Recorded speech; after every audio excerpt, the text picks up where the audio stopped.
আসসালামু আলাইকুম প্রিয় দর্শক। প্রধান উপদেষ্টার প্রেস সচিব মিস্টার শফিকুল আলম অবরুদ্ধ অবস্থায় রয়েছেন খুলনা প্রেস ক্লাবের মধ্যে। ঘন্টা পর ঘন্টা তাকে অবরুদ্ধ করে রেখেছে বৈষম্য বিরোধী ছাত্র আন্দোলনের নেতাকর্মীরা। নিশ্চয়ই আমরা এটিকে সমর্থন করি না, কিন্তু কেন, কি কারণে এগুলো ঘটছে, শফিকুল আলম সাহেবরাই নিশ্চয়ই এর জবাব দিতে বাধ্য। শফিকুল আলম হয়তো বিশেষ কাজে তিনি খুলনা গিয়েছিলেন, জেলা প্রশাসকের সঙ্গে সকালে বৈঠক করেছেন, সেখানে সাংবাদিকদের সঙ্গে মত বিনিময় করেছেন। পরবর্তীতে শনিবার বিকাল 5টার দিকে তিনি স্থানীয় প্রেস ক্লাব পরিদর্শনে যান। সেখানে প্রেস ক্লাবের সামনে বৈষম্য বিরোধী ছাত্র আন্দোলনের নেতাকর্মীরা অবস্থান নেয় এবং এতটাই তারা অবস্থান নেয়, দৃঢ় করে যে প্রেস ক্লাবের ভিতর থেকে কেউ বের হতে পারছিলেন না। আমি যখন এই ভিডিওটা করছি রাত প্রায় 9:15 বাজে, প্রায় 4 ঘন্টা ধরে অবরুদ্ধ অবস্থায় রয়েছেন। যতটুকু আমি এখনো পর্যন্ত শুনেছি, যৌথ বাহিনীর সদস্যরা, সেনা সদস্য সহ যৌথ বাহিনীর সদস্যরা সেখানে পৌঁছেছেন তাকে উদ্ধার করার জন্য, কিন্তু তারপরও যতদূর শুনেছি তিনি এখনো পর্যন্ত বের হতে পারেননি। এবং কি কারণে এটি ঘটলো, সেই তো মব ভায়োলেন্সের শিকার তিনি হলেন। খুলনাতে বৈষম্য বিরোধী ছাত্র আন্দোলন চলাকালে নাকি ছাত্রদের উপরে গুলি করেছিলেন সুকান্ত নামে একজন এসআই। তাকে আটক করে পুলিশের হাতে সোপর্দ করা হয়, পুলিশ পরবর্তী তাকে ছেড়ে দেয়। কেন ছেড়ে দেওয়া হলো, এই কারণে বৈষম্য বিরোধী ছাত্র আন্দোলনের নেতাকর্মীরা কেএমপির সদর দপ্তরে তালা লাগিয়ে দিয়েছিল মূল ফটকে। যদি ধরেও নেই যে এসআই সুকান্ত অপরাধ করেছেন, গুলি করেছেন, সত্যি সত্যি তাকে ছেড়ে দেওয়া হয়েছে, আন্দোলনের বা প্রতিবাদের তো আরো অনেক ধরনের ভাষা আছে। পুলিশ সদর দপ্তরের মূল ফটকে তালা লাগিয়ে দেওয়া হয়, প্রশাসন নিশ্চুপ থাকে। কেএমপি কমিশনারের পদত্যাগ না করানো পর্যন্ত বা তিনি পদত্যাগের ঘোষণা না দেওয়া পর্যন্ত তারা প্রেস সচিবকে অবরুদ্ধ করে রাখবেন, বের হতে দিবেন না, এমন ঘোষণা দেওয়া হয়েছে। যেহেতু কেএমপি কমিশনার জানিয়েছেন যে প্রাথমিক তদন্ত চলছে, তাতে যদি তিনি প্রাথমিকভাবে অপরাধী প্রমাণিত হন তখন তাকে আটক করা হবে। এখানেও মজার বিষয়, যখন অন্য কোনো অভিযুক্ত অপরাধীকে আটক করা হচ্ছে তখন আর কোনো তদন্ত হয় না, মামলা হওয়ার সঙ্গে সঙ্গে তাকে আটক করে ফেলা হয় এবং জামিন তো হচ্ছে না, সেগুলো অন্য প্রসঙ্গ। যাই হোক, বিষয়টি হচ্ছে, আগেই বলেছি প্রেস সচিব অবরুদ্ধ হয়ে আছেন, এটিকে আমরা কোনোভাবেই সমর্থন করি না, কিন্তু এটা তো প্রকৃতির খেলা। এই যে বিভিন্ন ধরনের মব ভায়োলেন্স, এই মব ভায়োলেন্সকে তো প্রশ্রয় দেওয়া হচ্ছে সরকারের বিভিন্ন পর্যায় থেকে। দুদিন আগে একটি অনুষ্ঠানে এই প্রেস সচিব মিস্টার শফিকুল আলম কি বললেন, তিনি এই যে মব ভায়োলেন্স সৃষ্টি করা হচ্ছে বিভিন্ন স্থানে, সেগুলোকে তিনি মব বলতে রাজি নন। এগুলোকে তিনি কি বলতে চান, যারা এগুলো করছেন তারা হচ্ছেন প্রেশার গ্রুপ, তারা একসাথে আন্দোলনের মাধ্যমে তারা নাকি দাবি আদায় করার চেষ্টা করছেন, অথবা তাদের এগুলো ক্ষোভের বহিঃপ্রকাশ। তিনি কি বলেছিলেন এর মধ্যে আপনারা জানেন, এর আগেও তিনি এই ধরনের মন্তব্য করেছেন, সে বিষয়ে আমি কথা বলেছি। তিনি বলছিলেন যে মব নয়, সম্প্রতি যা ঘটছে সেটি হচ্ছে প্রেশার গ্রুপ, এবং সেটা তৈরি হচ্ছে আগের সাংবাদিকতার, অর্থাৎ আওয়ামী লীগ আমলের 15.5 বছরের যে সাংবাদিকতা চলেছে, সাংবাদিকতার ব্যর্থতার কারণে এইগুলো ঘটছে। এটা কোন ধরনের সংজ্ঞা? তিনি আবার ওই প্রোগ্রামে বলছিলেন গত 15 বছরে এই গ্রুপের ন্যূনতম নাগরিক স্বাধীনতা ছিল না, অর্থাৎ যারা এগুলো করছে তারা ক্ষতিগ্রস্ত হয়েছে বলেই তাদের মধ্যে উদ্বেগ তৈরি হয়েছে। গত বছরের 28 জুলাই কিছু শীর্ষ সাংবাদিক প্রধানমন্ত্রী শেখ হাসিনাকে বলেছিলেন এদের খুন করেন, পুলিশ গুলি করছে না কেন, কেউ তখন প্রতিবাদ করেনি কেন। আচ্ছা, এই কথাগুলো বা তিনি কোথায় পেলেন? আমি আগেও বলেছি, এখনো প্রশ্ন করছি একই প্রসঙ্গে, কেন তিনি এই কথাগুলো বলছেন? এবং তিনি তো প্রশ্রয় দিয়েছেন, এতটাই প্রশ্রয় দিয়েছেন, সেই মব ভায়োলেন্সের শিকার তিনি হয়েছেন। এবং 5 আগস্টের পর থেকে যা কিছু ঘটছে, হাইকোর্ট প্রাঙ্গণে বিচারকদের অপসারণের দাবি থেকে শুরু করে জাতীয় পার্টিকে ফ্যাসিবাদের দোষর হিসেবে ঘোষণা কেন দেওয়া হবে না, তাদেরকে নিষিদ্ধ কেন করা হবে না, ঘোষণা দিয়ে জাতীয় পার্টি কার্যালয় ভাঙচুর করা হলো, আগুন লাগিয়ে দেওয়া হলো, পরবর্তীতে বুলডোজার বাহিনী সম্পর্কে আমরা সবাই জানি, ধানমন্ডির ঐতিহাসিক 32 নম্বর ভবন, বঙ্গবন্ধুর স্মৃতি বিজড়িত ভবন যেভাবে বুলডোজার দিয়ে গুড়িয়ে দেওয়া হলো, সারা দেশের আওয়ামী লীগ নেতাকর্মীদের বাড়িঘর জ্বালিয়ে দেওয়া হলো, কারোর বিরুদ্ধে কোনো ব্যবস্থা নেওয়া হয়নি। ব্যবস্থা কেন নেওয়া হবে? তাদের বিরুদ্ধে কথা বলতেই তো ভয় পাই, মব শব্দটা উচ্চারণ করতে চায় না, সেটা আমরা বুঝি না কেন। ডক্টর মোহাম্মদ ইউনূস টিকে আছেন এই কথিত ছাত্র নেতাদের উপরে। এই ছাত্রনেতারা তো একসময় মানুষের সমীহের পাত্র ছিল, কিন্তু মানুষ আস্তে আস্তে তাদের প্রতি যেভাবে ক্ষুব্ধ হচ্ছে, কিন্তু ডক্টর মোহাম্মদ ইউনূস বা তার প্রশাসনের কারোরই ন্যূনতম কোনো টু শব্দটি উচ্চারণের সাহস নেই। এই যে টু শব্দটি উচ্চারণের সাহস নেই, তার একটা ফলশ্রুতিতে প্রতিক্রিয়ায় কি হয় তা তো আমরা দেখছি। আজকে যৌথ বাহিনীর সদস্যরা গিয়েও প্রেস সচিবকে উদ্ধার করতে পারছে না। তারা আলটিমেটাম দিয়েছে, যে বৈষম্যবিরোধী ছাত্র আন্দোলনের নেতা কর্মী আলটিমেটাম দিয়েছে, পুলিশ কমিশনার, পিএমপির কমিশনার জুলফিকার আলী হায়দারের অপসারণ না হওয়া পর্যন্ত তারা প্রেস ক্লাব থেকে কাউকে বের হতে দেবে না। দেবালয়ে আগুন লাগলে স্বয়ং দেবতাও রক্ষা পায় না। এই মব ভায়োলেন্স যে পরবর্তীতে গিয়ে সরকারের আরো ঊর্ধ্বতন শক্তিশালী কারোর বিরুদ্ধে সংঘটিত হবে না, ডক্টর মোহাম্মদ ইউনূসকেও যে মব ভায়োলেন্স শিকার হয়ে পদত্যাগ করতে হবে না, তার নিশ্চয়তা কি? এটাই প্রকৃতির প্রতিশোধ। খুনি মরে খুন হয়ে একটা কথা আছে না, আমি পানিতে যতটুকু নামবো ততটুকু আমাকে ভিজতে হবে। আজকে প্রশ্রয় দিয়ে দিয়ে এই সন্ত্রাস সৃষ্টিকারীদেরকে এই অবস্থা আনা হয়েছে। এখন প্রেস সচিব কি বলবেন? এটাও প্রেশার? নিশ্চয়ই বলতে পারেন। সাধ্য তো নেই, সাহস নেই তাদের বিরুদ্ধে কথা বলার। তখন কথা বলতে গেলেই তাকেও পদচ্যুত করা হতে পারে। যেমন নাহিদ ইসলাম পদত্যাগ করলেন, পদত্যাগ করার পরেও তাকে পাশে বসিয়ে সরকারের সিনিয়র সচিব পদে মর্যাদার ব্যক্তি এই প্রেস সচিব পাশে নিয়ে সংবাদ সম্মেলন করেন এবং বলেন যে নাহিদের প্রধানমন্ত্রী হওয়ার যোগ্যতা আছে। সরকারি পর্যায়ের একজন কর্তা ব্যক্তি হয়ে কিভাবে আরেকটা রাজনৈতিক দলের নেতা সম্বন্ধে এ ধরনের মন্তব্য করেন? আর এটা নাকি নির্দলীয় সরকার। আমাদের দেখার বাকি রয়েছে অনেক। আমরা এগুলো আশা করি না, আমাদের আকাঙ্ক্ষার মধ্যে রাখতে চায় না, কিন্তু আমাদের দুর্ভাগ্য হয়তো এমন আরো অনেক কিছু দেখা লাগতে পারে। এর থেকেও কি আমাদের প্রেস সচিবরা শিক্ষা নেবেন না? আসসালামু আলাইকুম রহমতুল্লাহি ওয়া বারাকাতুহু। সম্মানিত দর্শক, নোবেল শান্তি পুরস্কার নিয়ে আমাদের দেশে হই হই রই রই কাণ্ড।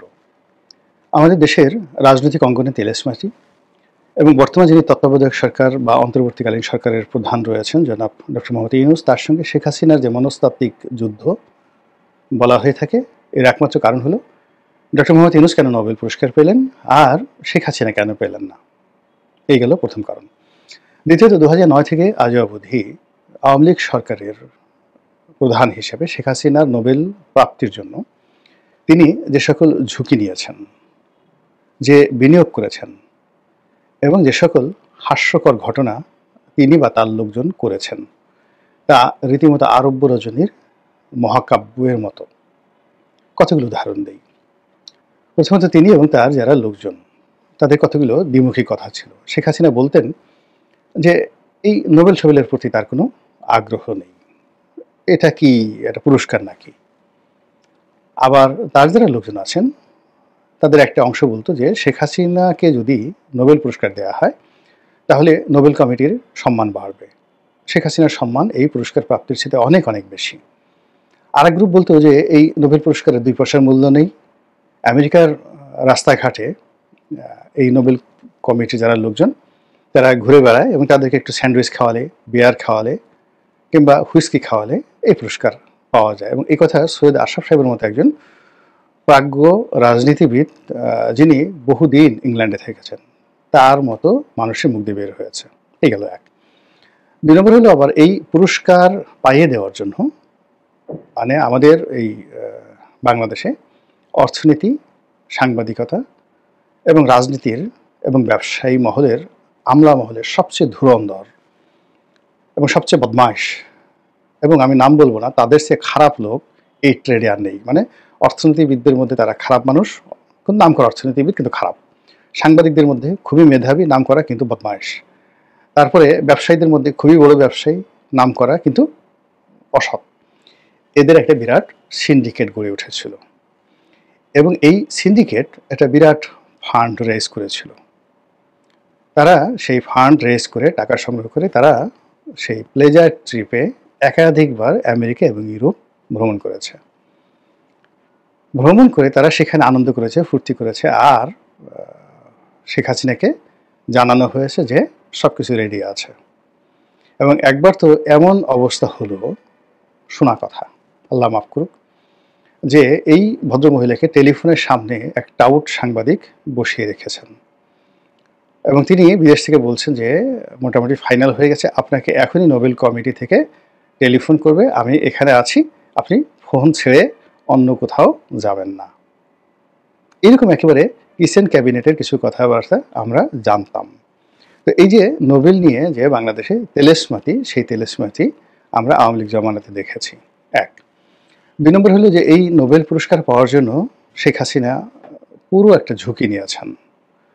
তিনি মাদার অফ ডেমোক্রেসি এবং মাদার অফ হিউম্যানিটি এই দুটো পদ এবং পদবি ধারণ করেছিলেন। এবং তার যে মাদার অফ হিউম্যানিটি, এটার মূল কারণ ছিল তিনি রোহিঙ্গাদেরকে আশ্রয় দিয়েছিলেন। অর্থাৎ প্রায় ১৩ লাখ বা ১২.৫ লাখ রোহিঙ্গাকে তিনি আশ্রয় দিয়েছিলেন এবং এই রোহিঙ্গাদেরকে ভরণ পোষণের জন্য এ যাবৎকালে হয়তো ৫০,০০০ কোটি টাকার চেয়েও বেশি অর্থ ব্যয় হয়ে গেছে আমাদের এই গরিব দেশের মানে রাজভাণ্ডার থেকে। তো সেখানে অবশ্যই তার মানবতা কাজ করেছে। অবশ্যই এখানে তৎকালীন তার অধীন যে সেনাবাহিনী ছিল, সেই সেনাবাহিনীর যে কূটচাল ছিল, তাদের যে ভ্রান্ত নীতি ছিল, এবং ওই সময়টাতে রোহিঙ্গাদের মধ্যে যে সশস্ত্র গ্রুপ ছিল, তারা সেই সশস্ত্র গ্রুপ সরাসরি মায়ানমার জান্তা সরকারের যে সেনা ক্যাম্প রয়েছে, সেই সেনা ক্যাম্পে আক্রমণ চালিয়েছিল। এবং বলা হয়ে থাকে যে সেই ঘটনার পেছনে শেখ হাসিনার যে গোয়েন্দা সংস্থা, সেই গোয়েন্দা সংস্থার কর্মকর্তা এবং তাদের ইনফ্লুয়েন্সে সেনাবাহিনীর একটা গ্রিন সিগন্যাল ছিল। এবং সেই ঘটনার পর মায়ানমার সরকার খুবই ক্ষেপে যায় এবং তারা রীতিমতো এই রোহিঙ্গাদেরকে সেই দেশ থেকে একেবারে যেটাকে বলা হয় এথনিক ক্লিনজিং, একেবারে সমূলে বিনাশ করে দেওয়ার জন্য তাদেরকে রীতিমতো দলে দলে মানে কাতারে কাতারে বাংলাদেশে পুশিং করতে থাকে। এবং ওই সময়টিতে সেনাবাহিনী বলেন, বাংলাদেশ সরকার বলেন, তাদের আসলে এর বাইরে কোনো কিছু করার ছিল না। এর কারণ হলো যদি মায়ানমার সরকার এটা প্রকাশ করে দেয় আন্তর্জাতিক অঙ্গনে, এটা বাংলাদেশের জন্য একটা সমস্যা হতে পারত। কিন্তু আমরা জানতাম, কিন্তু ওটা ওই সময় বলাটা আকার ইঙ্গিতে বলেছি, কিন্তু লিখেছিও, আমি কথা লিখেছি, কিন্তু এইভাবে এখন যেভাবে বলছে এভাবে বলা সম্ভব ছিল না। যাই হোক, তিনি যেখানে নোম্যান্স ল্যান্ড রয়েছে সেখানে তিনি রোহিঙ্গাদেরকে থামিয়ে দিতে পারতেন। এবং ওটাও আমি বলেছিলাম ওই সময়টাতে যে এখানে এই সময়টাতে এদেরকে ঢুকতে দেওয়াটা আওয়ামী লীগের জন্য একটা আত্মঘাতী হবে, বাংলাদেশের জন্য একটা আত্মঘাতী বিষয় হবে। দেখুন এখন ২০২৫ সনে এসে এই রোহিঙ্গাদেরকে কেন্দ্র করে আবার একটা যুদ্ধ, আবার একটা করিডর, আবার আমেরিকার আগমন, এই জিনিসগুলো যে শুরু হচ্ছে, এটা কিন্তু ওই সময়টাতে আমার মতো একজন ক্ষুদ্র মানুষ, আমি কিন্তু শেখ হাসিনাকে বলেছিলাম, ইন রিটেন টকশোতে বলেছিলাম, বাংলাদেশ প্রতিদিনে লিখেছিলাম যে এদেরকে এই মুহূর্তে ঢুকতে দেওয়াটা ঠিক হচ্ছে না। কিন্তু তিনি কূটনৈতিক কারণে, কৌশলগত কারণে তিনি ঢুকতে দিয়েছেন বটে, কিন্তু তার মনের মধ্যে একটা বাসনা ছিল যে এই যে আর্তমানবতার সেবায় তিনি যে কাজগুলো করছেন, এই কাজে হয়তো তিনি জান্নাত পাবেন মুসলমানদেরকে আশ্রয় দিয়ে। দ্বিতীয়ত, এরকম একটা মানবতাবাদী কাজ, যে কাজের জন্য আমেরিকা তাকে বাহাবা দিচ্ছে, জাতিসংঘ বাহাবা দিচ্ছে, ইউরোপীয় ইউনিয়ন বাহাবা দিচ্ছে, সারা দুনিয়া বাহাবা দিচ্ছে, তো কাজেই এবার তার নোবেল পুরস্কার আর কেউ ঠেকাতে পারবে না। তো যাই হোক, সে বহু আগের কাহিনী, বহু ঘটনা। এখন সেই নোবেল নিয়ে কামড়াকামড়ি করতে করতে দেখা গেল যে তিনি এখন নির্বাসিত, আর তিনি যাকে টার্গেট করে, হিংসে করে তিনি তার সমস্ত রাষ্ট্রযন্ত্রের শক্তি এবং দলীয় শক্তি যার বিরুদ্ধে ব্যয় করেছেন, সেই ডক্টর মোহাম্মদ ইউনূস এখন রাষ্ট্র ক্ষমতায়। তো এই হলো বাংলাদেশে নোবেল নিয়ে তেলেসমাতি। কিন্তু ইউরোপ আমেরিকাতে কি এরকম ঘটনা ঘটে বা এটা কি সম্ভব? কিন্তু বাস্তবতা হলো যে আমেরিকাতে এই ঘটনা ঘটছে। আমেরিকার যিনি বর্তমান প্রেসিডেন্ট ডোনাল্ড ট্রাম্প, তার পাগলামো, তার হঠাৎ বন্ধু বানানো, আবার ঠিক সেই বন্ধুত্ব শেষ করে দেয়া, ইউটার্ন নেওয়া, এগুলো তার জন্য খুব ডাল ভাতের বিষয়। তিনি যেভাবে ইলন মাস্ককে অল ইন অল করে তার সরকারের স্থান দিলেন, আবার ইলন মাস্ককে তার সরকার থেকে তাড়িয়ে দিতে তার 1 মিনিট সময় লাগবে না। তিনি যেভাবে ইসরায়েলকে লেলিয়ে দিলেন ইরানের বিরুদ্ধে, আবার সে ইসরায়েলকে খুব অকথ্য, অশ্রাব্য, যেটা কোনো মার্কিন প্রেসিডেন্ট এই রাষ্ট্রটির ইতিহাসে কখনো এই ধরনের অশ্রাব্য শব্দ ব্যবহার করেনি। সেই শব্দ ব্যবহার করে গালি দিয়ে তিনি নেতানিয়াহুকে বাধ্য করলেন এই যুদ্ধ বিরতির জন্য। একইভাবে তিনি ভারত এবং পাকিস্তানের যে যুদ্ধ বলা হয়ে থাকে, এই যুদ্ধ তিনিই বাঁধিয়ে দিয়েছেন। আবার তিনি এই যুদ্ধটা দুতিয়ালি করে শেষ করে দিয়েছেন। অর্থাৎ ভারত এবং পাকিস্তানের মধ্যে যে যুদ্ধ, এই যুদ্ধ মূলত ট্রাম্প বাঁধিয়ে দিয়েছেন, আর তার দুতিয়ালিতে তিনি এই যুদ্ধ শেষ করেছেন।